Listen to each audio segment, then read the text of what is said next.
காவியம் பாடவா காதலே. நம்ம வேற போய் சொல்லி ஏமாத்திட்டு இருக்கோம். வீட்டுக்கு தெரிஞ்சா என்ன பண்ணு? மாமியார்களே வீட்லயே இருக்க கூடாது, துரத்தில விடும். அவர்கிட்டயாவது உண்மை சொன்ன, அவர்கிட்டையும் கோவப்பட்டு விரட்டி விட்டுவிட்டேன். இப்ப என்ன பண்றது? பரவாயில்ல, போய் சொல்லியாச்சு. எவ்வளவு நாள் கண்டினியூ பண்ண முடியுமா பண்ணுவோம். நல்லா சமைச்சு போடுவாங்க, சாப்பிட்டுட்டு ஜாலியா இருப்போம். தெரிஞ்ச அன்னைக்கு பாத்துக்கலாம். இந்த நெட்டச்சி என்ன வெளியே வந்து உட்காந்துருக்கா? இவ பண்றது எதுவுமே சரியில்லையே. உடம்புல ரத்தம் இல்லைங்க, நல்லா டான்ஸ் ஆடிட்டு கிடக்கா. அப்புறம் அது வேணும் இது வேணும் வாங்கி வாங்கி தின்னுட்டு நல்லா சுத்திட்டு இருக்கா, வேலையே செய்ய மாட்டேங்க. உண்மையில இப்ப மாசமா இருக்காளா இல்லையா? மாசமா இருந்தா மயக்கமா இருக்க, தலையெல்லாம் சுத்தும்ல. அவளை பார்த்தா எதுவுமே தெரியலையே. நல்லா சாப்பிட்டுட்டு ஜாலியா பிக்னிக் வந்த மாதிரிலாம் இருக்கா. சரி, அவட்டே போய் பேசி பார்ப்போம். என்னடா பண்ண, உங்க அம்மா வீட்டுல இருந்து வர மாதிரி இருக்கு. இங்க சாப்பிட்டு பத்தல, உங்க அம்மா வீட்டுல போய் சாப்பிட்டு வரியோ? எதுக்கு அப்படி கேக்கா? ஒன்னே மாதிரி நினைச்சுட்டியோ? அட டோப்பமண்ட, நான் என்ன எங்க அம்மா வீட்டுல போய் தனம் சாப்பிட்டா வரேன்? இல்ல, ஒன்னே மாதிரி நான் என்ன வாயாமையா சாப்பிட்டுட்டு இருக்கேன். எங்க அம்மையை போய் பார்த்துட்டு பேசிட்டு தான் வரேன். உனக்கு என்ன, நீ எதுக்கு அப்படி கேக்கா? இல்ல டோப்பமண்ட, என் கூட தானே சாப்பிட்டா, அங்கேயும் போய் ஒரு ரவுண்ட் சாப்பிட போயிட்டியோன்னு கேட்டேன். அதெல்லாம் ஒண்ணும் இல்ல, அவ்வளவு பெரிய வயிறு எனக்கு இல்ல. டோப்பமண்ட எதுக்கு போய் சொல்லி, அந்த பெருசா தானே இருக்கு. என் வயிற்றுல குழந்தை இருக்கு. நான் கூட குழந்தைதான். நான் ஒன்னும் ஒன்னே சொல்லல, என் வயிற்றுல குழந்தை இருக்குன்னு சொன்னேன். சரி டோப்பமண்ட, இருக்கட்டும் இருக்கட்டும். அம்மா, நீ உங்க அம்மா வீட்டுக்கு போன மாதிரியே இல்ல. ஏன், என்ன காரணம்? எங்க அம்மா வீட்டுக்கா? எதுக்கு போனோம்? எங்க அம்மா வீட்டுக்கு போனாலே உன் புருஷன் வீட்டுக்கு போய் எதுக்குங்க வந்தாப்பா எங்க அம்மா. அதனால நாங்க போறதே கிடையாது. இந்த மாதிரி நேரத்துல கூட போக மாட்டா? எந்த மாதிரி நேரம்? மாலை நேரத்தை சொல்றியோ? சரி, நான் எதுக்கு மாலை நேரத்தை சொல்ல போறேன்? நீ குழந்தை உண்டா இருக்கல? ஆமா ஆமா, உண்டாயிருக்கேன். நீ உண்டாயிருக்கே இல்லையா? எதுக்கு டவுட்டா சொல்லியா? இல்ல இல்ல இல்ல, உண்டாய்தான் இருக்கேன். டவுட்டே இல்ல, கன்ஃபார்ம். சரி, நீ உங்க அம்மாட்ட போய் சொன்னியா? எதை? நீ உண்டாயிருக்கல, அதுதான் உங்க அம்மாட்ட சொன்னியான்னு கேட்டேன். அது என்னதான் சொல்லணும். என்னதான் சொல்லணுமா? உங்க அம்மாட்ட எதுக்கு உண்மையை சொல்லாம இருக்கா? இதெல்லாம் உடனே உங்க அம்மாட்ட தானே சொல்லிருக்கணும், சந்தோஷப்பட்டு போவல. அது நான் 2-3 மாசம் கழிச்சு தான் சொல்லலான்னு இருக்கேன். ஏன், எதுக்கு? அது திஷ்டி விழுந்துரும். திஷ்டி? அது எதுக்கு விழ போகுது? நான் மாசமா இருக்கிறது தெரிஞ்ச உடனே அத்தை எல்லாருக்கும் லட்டு கொண்டு போய் கொடுத்து சொல்லிட்டு வந்துட்டாவ. ஒரு சமயம் அத்தை உனக்கு மறந்துட்டாவன்னு நினைக்க, நான் வீட்டை போய் ஞாபகப்படுத்தேன். ஐயோ, வேண்டாம் வேண்டாம் வேண்டாம். எதுக்கு நீ இப்படி சொல்லியா? அது டோப்பமண்ட, நான் யாருக்குனே மாசமா இருக்கேன்ட்டு எல்லாத்தையுமே அத்தை சொன்னாவளா. அதுக்கப்புறம் அது பித்த வாந்தி ஆகி போச்சா. அதனாலதான் இந்த வாட்டி வாந்தி எடுத்தோடனே அத்தை சொல்ல வேண்டான்னு இருக்கேன். ஒரு சமயம் குழந்தையா இல்லைன்னா என்ன பண்றது? என்ன சொல்லியா? குழந்தை இல்லையா? அதான் அத்தை உன்னை ஹாஸ்பிட்டல்ல கூட்டிட்டு போய் செக் பண்ணிட்டு வந்தாவளா? பண்ணிட்டா டோப்பமண்ட, ஆனா ஸ்கேன் பண்ணி பார்க்கல.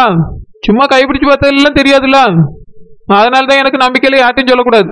எதுக்கு இப்படி சொல்லியா? அத்தை நம்பிட்டு இருக்காவல? அது அத்தை நம்பிட்டு இருக்காவ, நானும் நம்பிட்டு தான் இருக்கேன். இருந்தாலும் கன்ஃபார்ம் ஆகிற வரைக்கும் யார்ட்டையும் சொல்லக்கூடாது. எங்க அம்மாட்டையும் கூட 2 மாசம் கழிச்சு தான் சொல்லலான்னு இருக்கேன். இங்க பார் குழந்தை, நீ பண்றது எதுவுமே சரியில்லை. எல்லாம் தப்பா இருக்கு, பாத்துக்க. எல்லாம் சரியாதானே இருக்கு, என்ன தப்பு கண்டா? தப்பா தான் இருக்கு. நான் உள்ள போறேன். டோப்பமண்ட, அத்தட போய் எனக்கு பசிக்குதான்னு சொல்லிட்டு போ. பசிக்குதா?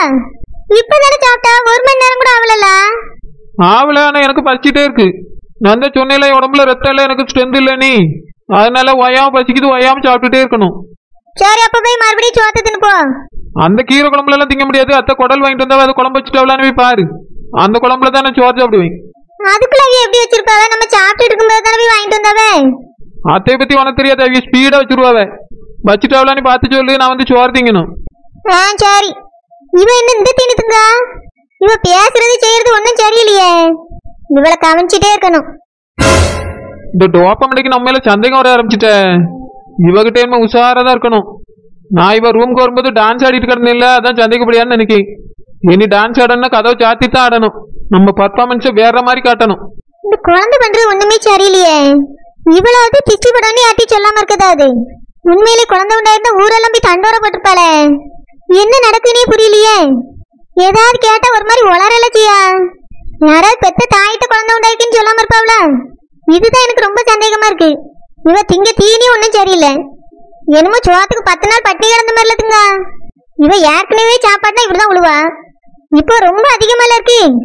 சாப்பிட்டு 1 மணி நேரம் கூட ஆகல, எனக்கே சாப்பிட்டே ஜீரணம் ஆகல. அதனாலதான் அம்மா வீடு வரைக்கும் போயிட்டு நடந்துட்டே வந்தேன். இவ என் கூட உட்காந்து நல்லா தானே சாப்பிட்டா, அதுக்குள்ள எப்படி வச்சிருக்கோம்? இதெல்லாம் நம்புற மாதிரியா இருக்கு.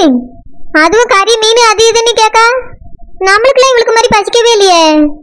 ஒரு சமயம் சில பேருக்கு இப்படி பசிக்குமோ? ஆனா சாப்பிட்டோன்னே வாந்தி வந்துடும் சொல்லி எப்படி சாப்பிட முடியும்? வாந்தி எடுத்தாச்சுன்னா சாப்பாடு பிடிக்காத. எனக்கு அப்படிதான் இருந்து முதல்ல. இவளால மட்டும் வாந்தி எடுத்துட்டு எப்படி சாப்பிட முடியுது? ஆனா ஒரு நேரம் வாந்தி எடுத்ததே நான் பார்க்கவே இல்லையே. கோமட்டின மாதிரி சத்தம் கூட கேட்கல. சே, இவளை நினைச்சு எனக்குல தலை வலிக்குது. அம்மா சொன்னதுதான் சரி. இவளை நினைச்சு நம்ம உடம்பு கெடுத்துடக்கூடாது. நம்ம பிள்ளைய ஒழுங்கா கவனிச்சு பெத்த எடுக்கணும். தங்கம், முழிச்சிருக்கீங்களா தூங்கிட்டு இருக்கீங்களா? ஒரு சத்தமே இல்ல, உருளவும் இல்ல, பெறலவும் இல்ல. தூங்கிட்டு கிடைச்சலோ? அம்மாக்கு தூக்கமே வரல, முழிச்சிட்டு இருக்கேன். எல்லாத்துக்கும் காரணம் உன் பெரியம்மா தான். அவளால அம்மாக்கு தூக்கமே போச்சுட செல்லும். அவ வயிற்றுலயும் பாப்பா இருக்குதான், உன் கூட விளையாடும். சீக்கிரமா விளையாட வரியா? போய் எவ்வளவு நேரம் ஆகுது? தக்கு புக்குன்னு பேசிட்டு கிளம்பி வந்தா என்ன இந்த மனுஷன்? என்னதான் என்ன அங்க பண்றாரோ தெரியல. எனக்கு அவ கூட அவரை அனுப்பி வச்ச நேரத்துல இருந்து எரிச்சலா இருக்கு. டக்குன்னு பேசணுமா கிளம்பி வீட்டுக்கு வந்தோமான்னு இருக்காரா பாரா. என்ன வீட்டுக்கு வரல? நான் நினைக்க பிரியங்கா உங்க அப்பா அவளை கூட்டிட்டு ஏதாவது சினிமா தியேட்டருக்கு போயிருப்பாருன்னு. இல்லன்னா எதுக்கு இவ்வளவு நேரம் ஆகுது? மதியம் போனவரு என்ன வந்து சேரல. அப்படி என்னதான் பண்ணியாரோ அவளை கூட்டிட்டு எங்கெல்லாம் ஊர் சுத்தியாரோ தெரியல. உங்க அப்பா அவன் புருஷன் வீட்டுக்கே போயிருக்க மாட்டாருன்னு நினைக்கேன். இதான் சான்ஸ்னே அவளை கூட்டிட்டு ஊர் சுத்த போயிருக்காரு. அனுப்பி விட்டேல, என்னைய சொல்லணும். மம்மி என்ன மம்மி நொய்யும் பேசிட்டே இருக்கீங்க? கொஞ்ச நேரம் நீ நிம்மதியா இருக்க விட மாட்டீங்களா? உன் வாழ்க்கைக்காக அம்மா எப்படி படாத பாடு பட்டுட்டு கிடக்கேன். நீ நல்லா சொகுசா படுத்து கிட. உன்கிட்ட என்ன சொன்ன பிரியங்கா? போய் பையில துணிமணிலாம் எடுத்து வை சொன்னனே இல்லையா? ஃபர்ஸ்ட் அவங்க போய் பேசிட்டு வரட்டும் மம்மி. அதுக்கப்புறம் நான் போறத பத்தி யோசிக்கிறேன். என்ன சொல்றா? ஆமா, அவங்க என்னை கூட்டிட்டு வந்து விடுங்கன்னு சொன்னாதானே டாடி கூட்டிட்டு போவாங்க. அப்பதானே நான் ட்ரெஸ் எல்லாம் எடுத்து வைக்க முடியும். ஒருவேளை நான் இப்ப எல்லாத்தையும் பேக் பண்ணி எடுத்து வச்சு அவங்க வேண்டாம்னு சொல்லிட்டாங்கன்னா மறுபடியும் எல்லாத்தையும் எடுத்து கபோர்ட்ல அடுக்கி வைக்கணும். அதுக்கு ட்ரெஸ் எல்லாம் கபோர்ட்லயே இருக்கட்டும் மம்மி. டாடி அந்த வீட்டுக்கு போலான்னு சொன்னாங்கன்னா அதுக்கப்புறம் வேணா நான் பேக் பண்றேன். அதுவும் இன்னைக்கு இதுக்கப்புறம் போக முடியாது. நாளைக்கு இல்லைன்னா நாளை மறுநாள் தான் போக முடியும் மம்மி. அந்த வீட்டுக்குள்ள உன்னை சேர்த்துட்டாங்கன்னா நல்லதேன்னு நான் யோசிச்சுட்டு இருக்கேன். நீ என்னடானா நாளைக்கு நாளை மறுநாள்னு ஏலம் போட்டுட்டு இருக்க. இங்க பாரு பிரியங்கா, இப்படி விளையாட்டுத்தனமா இருக்காது இதுக்கு மேலயும். அம்மா வாழ்க்கையை பார்த்தாலாம் எப்படி இருக்குன்னு. இத்தனை வயசுக்கு மேல எனக்கு போட்டிக்கு ஒருத்தி வந்து உட்கார்ந்துருக்கா. அவளை என்ன பண்ணன்னு தெரியாம அவ காலடியில வந்து இப்ப நான் உட்கார்ந்து கிடக்கேன். உனக்கு இந்த நிலைமை வந்துடக்கூடாதுன்னா உன் புருஷன் கூட ஒழுங்கா வாழ்றதுக்கான வழியை பாரு. மம்மி, அப்படின்னா அவரும் ரெண்டாவது கல்யாணம் பண்ணிப்பாருன்னு சொல்றியா? அப்படி பண்ணிக்கிட்டா நல்லது தானே? பிரியங்கா, இப்படி பேசிட்டு இருந்தான்னு வச்சுக்கிய அரைஞ்சிருவேன். ஒழுங்கா பார்த்து பேசு. ஏன் மம்மி கோவப்படுறீங்க? அவர் ரெண்டாவது கல்யாணம் பண்ணிக்கிட்டா எனக்கு நல்லதுதான். ஷோ, இப்படி ஒரு பிள்ளை எனக்கு பரம்பு தொலைச்சிருக்கு பாரு. இவ வாழ்க்கை நல்லா இருக்குன்னு நினைச்சு என் புருஷனை நான் விட்டு கொடுத்துட்டு இப்ப உட்கார்ந்துருக்கேன். எல்லாம் என் தலை எழுத்து. மம்மி, எதுக்கு இப்ப கோவப்படுறீங்க? நான் அப்படி என்ன தப்பா சொல்லிட்டேன் மம்மி? எனக்கு ஒருத்தரை கல்யாணம் பண்ணி வச்சிருக்கீங்களா, அவர் எனக்கு சுத்தமா பிடிக்கவே இல்லை மம்மி. அவர் கூட நான் வாழ்றதுக்கு நான் உங்க கூடயே இருந்துடலாம். ரொம்ப திமிரா இருக்காரு மம்மி. பொண்ணுனா வீட்டுல இருந்து வேலை பார்க்கணுமா, அவரு வேலைக்கு போவாரா? நான் பாத்திரம் தேய்ச்சிட்டு வீட்டுல உட்காந்துருக்கணுமா? 3 வேளையும் சமைச்சு குடும்பத்துக்கே போடணுமா மம்மி? இவங்க ஹாயா படுத்துட்டு டிவி பார்த்துட்டு இருப்பாங்களா? எப்படி எல்லாம் இருக்காங்க பாத்தியா? எரிச்சலா இருக்கு மம்மி. எனக்கு அந்த வீட்டுல இருக்க சுத்தமா பிடிக்கவே இல்லை. நான் இங்கேயே இருந்துடுறேன் மம்மி. டாடி வேணா திரும்ப வந்துட சொல்லுங்க. நீ இப்படி இருந்தா அவர் ஒரு நாள் உன்னை ஏத்துக்கிட மாட்டார் பிரியங்கா. நான் உங்ககிட்ட என்ன சொன்னேன்? கொஞ்சம் கொஞ்சமா அவர் மனசுல இடம் பிடிச்சி அந்த வீட்டுல உள்ள மொத்த பொறுப்பை நீ வாங்குன்னு சொன்னனே இல்லையா? நீ என்னடானா ஏன் நிம்மதியை கெடுத்துட்டு ஏன் காலடியில வந்து உட்கார்ந்து கிடக்கா? மாமி, நான் இங்க வந்திருக்கதான் உனக்கு நிம்மதி இல்லையா? நிம்மதி இல்ல பிரியங்கா, நீ அந்த வீட்டுல இருக்கணும். அந்த வீட்டுலதான் நீ ராணி மாதிரி இருக்கணும். உன் மாமனார் மாமியார் வெளியே தள்ளிட்டு நீ அந்த வீட்டுல ராணியா இருக்கணும் பிரியங்கா. அதுக்கு உன் புருஷனை நீ உன் கைக்குள்ள போட்டு வைக்கணும். அது தெரியாம இங்க வந்து உட்கார்ந்துட்டு இருக்க. உங்க அப்பா வந்து கூப்பிட்டாவனா ஒழுங்கா கிளம்பி போ. அதுதான் நல்லது சொல்லிட்டேன். போறேன் மம்மி, போறேன். போலன்னா சும்மா விடவா போறீங்க? நாம இப்படி டார்ச்சர் பண்ணிட்டே இருப்பீங்க. இதுக்கு நான் அங்கேயே போயிருக்கேன். இனி என் பிள்ளையாவே இருந்தாலும் வீட்டுக்கு வந்தா வாமா ராசாத்தின்னு வீட்டுக்குள்ள வச்சு சோறு போடக்கூடாது. எதுக்கு வந்தா புருஷனை விட்டுன்னு தான் கேட்கணும். சோத்தை கண்ணில் காமிச்சிடவே கூடாது. வயிறு காஞ்சாதான் புருஷன் வீட்டுக்கு போவாள்வேன். இதோ எனக்கு போக்கடை இல்லாம நான் இங்க வந்து கிடக்கலாம். இந்த மாதிரி எந்த பக்கம் பார்த்தாலும் நம்மளுக்கு தான் சோதனையா இருக்கு. சரியான கூறு கெட்டது பெத்து வச்சிருக்கேன். சோக்கரு. மச்சான் மச்சான் மச்சான், மாப்பிள வாங்க. மாப்பிள தங்கச்சி வாமா, உட்காருங்க 2 பேரும். நீலாம்பரி, மாப்பிள்ளைய தங்கச்சி வந்திருக்காவ, காப்பி எடுத்துட்டு வா. மாப்பிள நின்னுட்டே இருக்கையில உட்காருங்க.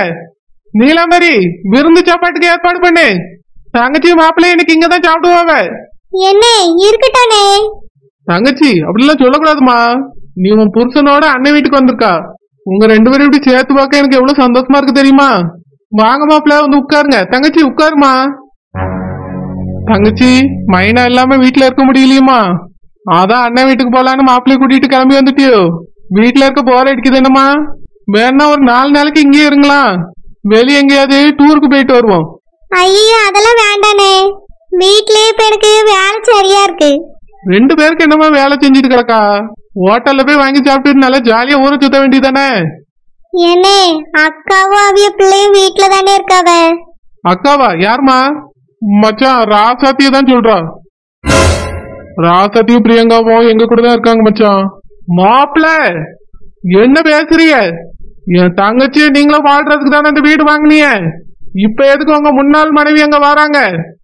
என்ன நம்ம மைனா பிள்ளை கல்யாணத்துக்காக அவிய இருந்த வீட்டை வித்துட்டாவனே. அவிய 2 பேரும் வேற எங்க போவாவ? அதான் இங்க வந்து இருக்காங்கனே. இதெல்லாம் சரியில்லை. சீக்கிரமா வேற வீடு வாங்கி கொடுத்து அங்க அனுப்புங்க. 2 பேரும் ஒன்னா இருக்கிறது எனக்கு பிடிக்கல மாப்பிள்ள. சரி மச்சான், அப்போ பிரியங்காவை கூட்டிட்டு வந்து இங்க விட்டுட்டுமா? பிரியங்கா இல்லைன்னா கூட ராசாத்தி அவங்க அண்ணன் வீட்டுல போய் இருப்பா.